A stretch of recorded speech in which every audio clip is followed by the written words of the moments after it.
In the history of sumo, only 75 men have reached the rank of yokozuna, but only one was expelled in disgrace. A champion without trophies, a talent without control. Today, on the Sumo Spirit channel, we bring the sad story of Futahaguro, the yokozuna who never won a tournament.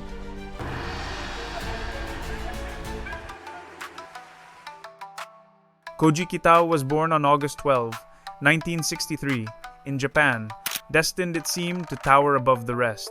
From an early age, his imposing physique set him apart. Nearly 6.5 feet tall, and, at his peak, weighing over 330 pounds, Kitao wasn't just a sumo wrestler, he was a force of nature. At only 15 years old, in March 1979, he stepped onto the professional dohyo for the first time, under the name Kitao Koji, joining the Tatsunami stable. And from those very first bouts, the message was clear. His sheer size, raw power, and unshakable determination made him a challenger few could hope to withstand. By 1984, barely 21 years of age, Kitao had already climbed into the ranks of Sekitori, the elite professional divisions. The ascent was rapid, almost unstoppable. Strength? He had it in spades. Drive? Like a storm battering the shore. Since his debut, it was obvious. This man had both the body and the will to reach the very summit of sumo. Then came 1986. As an ozeki, Kitao posted back-to-back tournaments with records of 12-3 and 14-1, cementing his position at the second highest rank in the sport. But that year, fate would hurl him into the history books in a way few could have predicted. In sumo, promotion to yokozuna is no casual matter. It is the most sacred ascent in the sport. Tradition demands an unforgiving standard.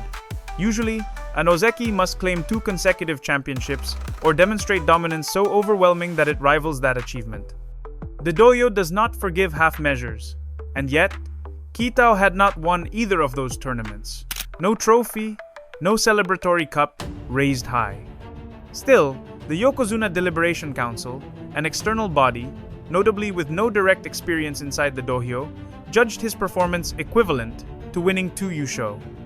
Thus, without a single championship to his name, Kitao was elevated to yokozuna, taking the ring name Futahaguro, the 60th in history. What did this man barely do to become a yokozuna? In July 1985, ranked only as a Megashira, he shocked the sumo world, defeating 2 yokozuna, Chiyonofuji and Takanosato, and finishing runner-up with 12 wins as Hokutenyu took the championship. Just 4 months later, in November, he was again runner-up, once more with 12 wins, losing only to Chiyonofuji, and that was enough to bump him up to Ozeki. Kitao's climb didn't stop. In May 1986, he took his 3rd runner-up title, and in July, he scored an incredible 14-1 record. His only loss? Against Hoshi. On the final day, he beat Chiyonofuji to force a playoff, only to lose it. Another 2nd place, another silver medal behind Chiyonofuji. Now the Sumo Association faced a headache. Only 1 yokozuna, Chiyonofuji, but 5 ozeki, with Hoshi performing at ozeki level 2. Their solution? Promote Hoshi to ozeki and Kitao to yokozuna. Here's the twist. Kitao had 36 wins in his last 3 tournaments and back-to-back runner-up finishes, enough to technically satisfy the 2 championships or equivalent rule, if you squinted a bit. At just 22 years old, he became the first man since Terukuni in 1942 to reach yokozuna without ever winning a top division championship. Some call it destiny, others, the most generous promotion in modern sumo history. His promotion was unique, unprecedented in the modern era. Never before had a man reached this exalted rank without claiming a yusho as an ozeki. It came at a time when the modern rules of sumo were firmly entrenched. That alone amplified the controversy. Futahaguro's rise to the highest rank in professional sumo was crowned with the white rope of a yokozuna, yet that crown was tarnished almost immediately. His debut was nothing short of disastrous, and his career that followed would prove erratic, a series of flashes of brilliance swallowed by shadows of inconsistency. When Kitao was promoted, the Sumo Association dropped the bombshell. A yokozuna couldn't compete under his own surname, not at such an exalted rank. So, Kitao had to reinvent himself. His new shikona? Futahaguro, a name stitched together from 2 legends of his own stable, Futabayama and Haguroyama. Both were towering champions of the past, and now their legacy was placed squarely on his shoulders. His very first tournament as Yokozuna was a calamity in the Akibasho 1986. Just 3 wins before bowing out on day 7, carrying 4 losses and ending with 8 absences, officially due to an ankle injury. The early withdrawal sent a jolt through the sumo world. For a Yokozuna, the embodiment of excellence and endurance, to fall so quickly was more than alarming. It was a breach in the image of invincibility. The experts of the time did not hold back. A Yokozuna, they declared, must be an unshakable pillar of strength. Futahaguro, in his first proving ground, had shown weakness. For a man in his position, it was unforgivable. Then came a surge of hope in the Kyushu Basho. In his second tournament as Yokozuna, Futahaguro staged a striking recovery, 12 wins against 3 defeats, securing the runner-up spot. Among those victories, one stood above the rest, a Yorikiri triumph over the legendary Yokozuna Chiyonofuji. But hope alone doesn't raise the Emperor's Cup. Once again, he fell short of the championship. The new year 1987 began with steady form, 12 victories in the Hatsubasho, runner-up once again, standing alongside Chiyonofuji with identical records. But the balance would be broken in the playoff, where Chiyonofuji felled him with a decisive uwa tenage throw. Respectable? Certainly. Legendary? Not yet. For a Yokozuna under siege from critics, only a tournament victory could silence the doubts. Once again, the Emperor's Cup slipped from his grasp. Now, the Akibasho 1987, 9 wins, 6 losses. A meager return for a Yokozuna who still had no title to his name. His career, even by this point, was overshadowed by the weight of unmet expectations. Worse still, the very first day delivered a sting, defeat at the hands of Tochinowaka, who hurled him from the ring after a fierce struggle, sealing the bout with a shita tenage throw.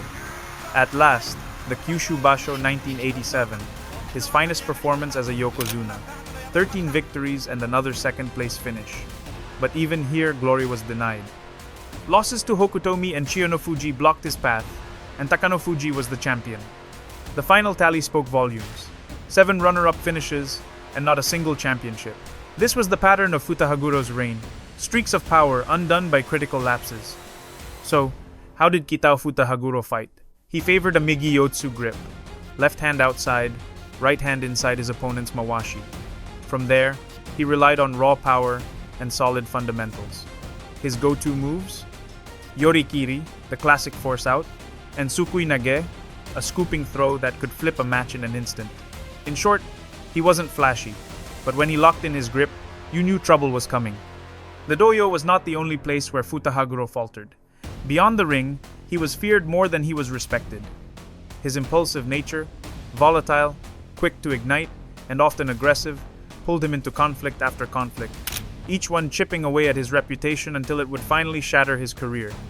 One of the most telling glimpses into his true character came in the way he treated his tsukebi, to the lower-ranked wrestlers who serve as personal attendants to the sekitori of the upper divisions. What began as moments of tension spiraled into outright abuse. Reports spoke of physical mistreatment toward his tsukebito and of a relationship with his oyakata, Tatsunami, that grew more strained with every passing month. The situation escalated to an almost unthinkable point in the world of sumo. Several tsukebito outright refused to serve him. In a sport built upon discipline, obedience, and unwavering loyalty, such defiance was nothing short of extraordinary. A scandal erupted, one that would not only seal Futahaguro's fate but also his downfall into the annals of sumo history. In sumo, the oyakata is far more than a coach. He is a mentor, a guardian, a father figure, entrusted with shaping not only the skills but the very character of his wrestlers. Yet between Futahaguro and Tatsunami, that sacred bond unraveled thread by thread, replaced by friction, defiance, and a growing sense of distrust. Futahaguro had earned a reputation for disregarding his oyakata's instructions, answering guidance with open rebellion. What should have been a relationship of unity became a battleground, 2 forces locked in constant confrontation. The end came swiftly, and without mercy.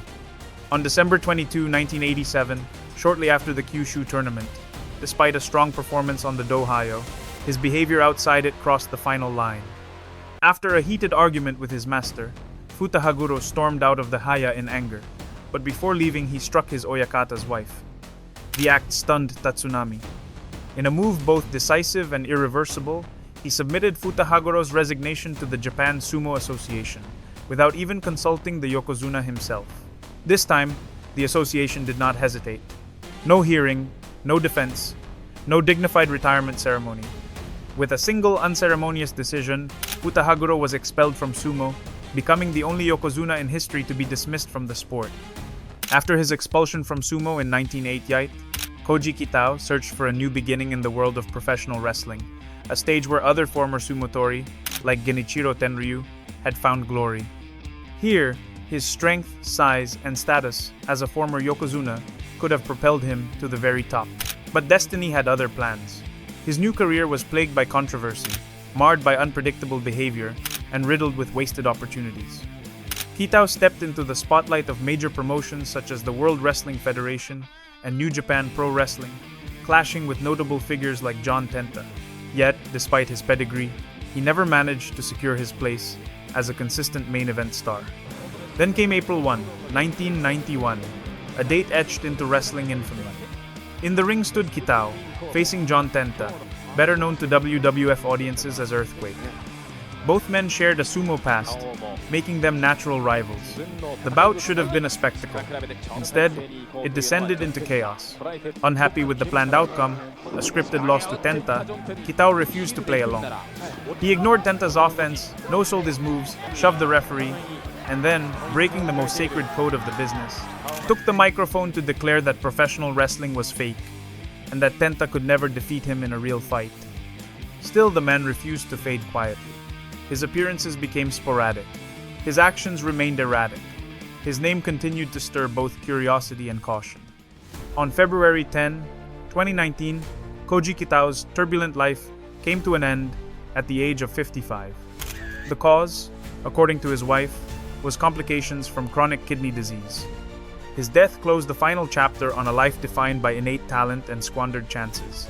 Unlike others who had stumbled yet managed to reinvent themselves, finding peace or redemption, Kitao never escaped the long dark shadow of his past. Today, Futahaguro is remembered as the Yokozuna who never won a Yusho, but also as the case that reshaped the very rules of promotion. From the moment of his expulsion, the path to Yokozuna became narrower, the standards sharper, the scrutiny harsher. Sumo had learned a hard truth. Talent without character is never enough. The rank of Yokozuna stands as the pinnacle of the sport, reserved not only for those with exceptional skill, but for those who embody consistency, dignity, and greatness in equal measure. If you enjoyed this video, don't forget to like, leave a comment, and subscribe to the Sumo Spirit channel for more content. See you in the next video.